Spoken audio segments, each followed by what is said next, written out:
Hi everyone, so here we have a question. Write bond line formulas for the given molecules. हमें क्या करना है, हमारे पास ये जितने भी कंपाउंड्स गिवन है इनके लिए फॉर्मूलाज लिखने हैं. देखो, किसी भी गिवन नोमेनक्लेचर से स्ट्रक्चर लिखने के लिए या फिर फॉर्मूला लिखने के लिए और किसी भी फॉर्मूला से नोमेनक्लेचर लिखने के लिए हमें कुछ बातें समझनी पड़ेंगी. सबसे पहले तो हम किसी भी कंपाउंड का नोमेनक्लेचर इस फॉर्म में लिखते हैं. सबसे पहले होता है प्रीफिक्स, फिर वर्ड रूट, फिर होता है सफिक्स. प्रीफिक्स मतलब जो भी हमारे पास सब्स्टिट्यूएंट्स किसी भी गिवन कंपाउंड के अंदर लगे हुए हैं. वर्ड रूट मतलब ये वाले meth, eth, prop, but, pent, hex, hept. अगर हमारे पास किसी भी कंपाउंड में एक कार्बन एटम है तो हम मेथ वर्ड का यूज़ करते हैं. 2 है तो एथ, 3 है प्रोप, 4 ब्यूट, 5 के लिए पेंट, 6 के लिए हेक्स, 7 के लिए हेप्ट, फिर 8 के लिए ओक्ट. जैसे हमारे पास कोई भी चेन है जिसमें 3 कार्बन है तो यहाँ पे हम कौन सा वर्ड यूज़ करेंगे? प्रोप. इतना समझ आया. फिर उसके बाद हमारे पास आता है सफिक्स.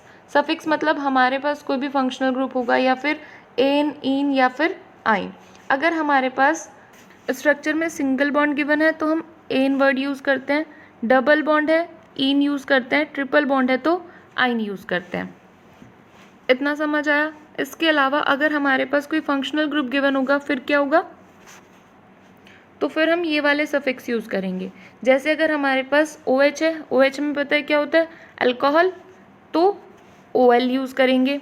COOH है तो ओइक एसिड. हमारे पास COOR है तो OH यूज़ करेंगे. C डबल बॉन्ड O है तो ओन यूज़ करेंगे. CHO है तो AL यूज़ करेंगे और SH है तो थायोल यूज़ करेंगे. इन दोनों के क्या करो, आप स्क्रीनशॉट ले लो और फिर मैं आपको सिखाती हूँ कि कैसे हम किसी भी नोमेनक्लेचर से फॉर्मूला लिखते हैं और कैसे किसी भी फॉर्मूला से नोमेनक्लेचर लिखते हैं. तो देखो हमारे पास यहाँ पे फर्स्ट कंपाउंड क्या गिवन है? Isopropyl alcohol. यहाँ से सबसे पहले से अलग से लिखते हैं आइसोप्रोपाइल अल्कोहल. अभी देखो सबसे पहले हमें क्या पकड़ना है? वर्ड रूट पकड़ना है. यहाँ पे क्या है? प्रोप. प्रोप मतलब 3 कार्बन एटम होंगे, 3 कार्बन एटम बना दो. उसके बाद क्या है? अल्कोहल मतलब कि हमारी स्ट्रक्चर में एक OH ग्रुप अटैच होगा. अब हमारे पास वर्ड है आइसो.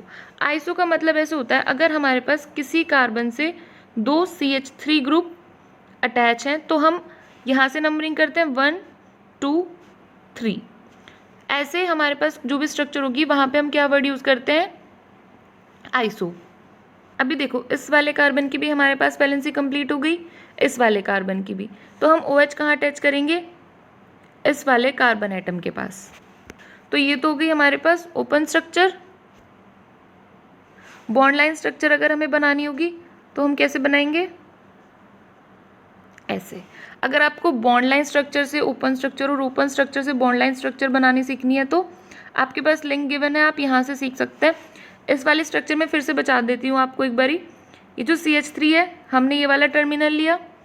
इस वाले CH3 के लिए ये वाला कार्बन यहाँ पे है और इस कार्बन के साथ एक OH अटैच है.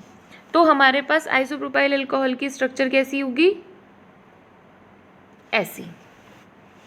नेक्स्ट है हमारे पास 2,3 डाई मिथाइल ब्यूटेनल. अभी देखो इसने दो तो पोजीशंस बताई है 2 3, फिर लिखा है डाई मिथाइल. डाई मतलब 2, मिथाइल मतलब CH3. फिर ये तो हमारे पास सब्स्टिट्यूएंट्स हैं. ब्यूट क्या है? हमारे पास वर्ड रूट है. ब्यूट का मतलब है कि हमारे पास टोटल कितने कार्बन होंगे? 4. तो सबसे पहले 4 कार्बन बना देते हैं. 1 2 3 4. अब देखो हमने क्या किया, यहाँ से नंबरिंग स्टार्ट की 1 2 3 4. स्ट्रक्चर में क्या गिवन है कि 2 और 3 पोजीशंस पे मिथाइल अटैच है. तो सेकंड पोजीशन पे एक मिथाइल ग्रुप अटैच कर दिया और एक मिथाइल ग्रुप थर्ड पोजीशन पे अटैच कर दिया. इसके बाद यहाँ पे क्या गिवन है? ब्यूटेनल, यानी कि हमारे पास एक कार्बन पे डबल बॉन्ड O प्रेजेंट होगा. इतने स्ट्रक्चर बना दी. अब देखो कौन से कार्बन की वैलेंसी कंप्लीट नहीं है. यहाँ पे हमारे पास 3 हाइड्रोजन अटैच करने पड़ेंगे. तो ये हो गई CH3 और यहाँ पे हमारे पास एक हाइड्रोजन अटैच करना पड़ेगा, क्योंकि कार्बन होता है टेट्रावेलेंट, एक बॉन्ड इधर बना हुआ है, 2 यहाँ पे, तो हमें यहाँ पे एक बॉन्ड का फॉर्मेशन और करना पड़ेगा। तो इसकी बॉन्ड लाइन स्ट्रक्चर हमारे पास कुछ ऐसे होगी, यहाँ पे एक CH3, इधर एक CH3, डबल बॉन्ड O। तो ये हो गई हमारे पास सेकेंड स्ट्रक्चर। थर्ड के लिए देखते हैं। थर्ड गिवन है हमारे पास हेप्टेन 4 ओन। इसके लिए कैसे लिखेंगे? हमारे पास सबसे पहले गिवन है हेप्ट। हेप्ट मतलब 7 कार्बन। जहाँ पे आपने स्क्रीनशॉट लिया होगा ना, वहाँ पे देखो 7 कार्बन।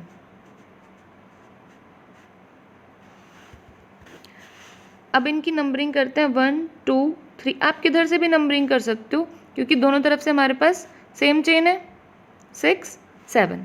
अब इसने कहा है कि 4th पोजीशन पे ONE। ONE का मतलब आपको पता है डबल बॉन्ड O होगा। इसके अलावा हमें डबल और ट्रिपल बॉन्ड के बारे में देखना है, तो यहाँ पे है AN। अगर डबल या ट्रिपल बॉन्ड होता तो या तो EN लिखा होता या फिर YNE लिखा होता। तो ये AN क्या बता रहा है हमारे पास कि जितने भी कार्बन एटम्स हैं वो सब सिंगल बॉन्ड के साथ अटैच हैं। तो अब बस आपको यहाँ पे हाइड्रोजन अटैच करनी है, CH3, इधर एक हाइड्रोजन यहाँ, ऐसे ही यहाँ पे हर एक कार्बन के पास 2 हाइड्रोजन, हाइड्रोजन और यहाँ पे CH3। और देखो इसकी बॉन्ड लाइन स्ट्रक्चर हमारे पास कुछ ऐसे गिवन होगी, 1 2 3 4 5 6 7। यहाँ पे डबल बॉन्ड O। देखो अगर काउंट करते हैं 1 2 3 4 5 6 7, हो गए 7 कार्बन कंप्लीट। तो ये क्या है हमारे पास हेप्टेन 4 ओन। तो ऐसे हम क्या करते हैं, किसी भी गिवन फॉर्मूला से उसका नोमेनक्लेचर लिख सकते हैं और किसी भी नोमेनक्लेचर से फॉर्मूला लिख सकते हैं। बस आपको ये वाला पेपर याद रखना है और एक ये फंक्शनल ग्रुप के बारे में याद रखना है। आई होप आपको समझ आया होगा, वीडियो हेल्पफुल रही होगी। Thank you so much for watching.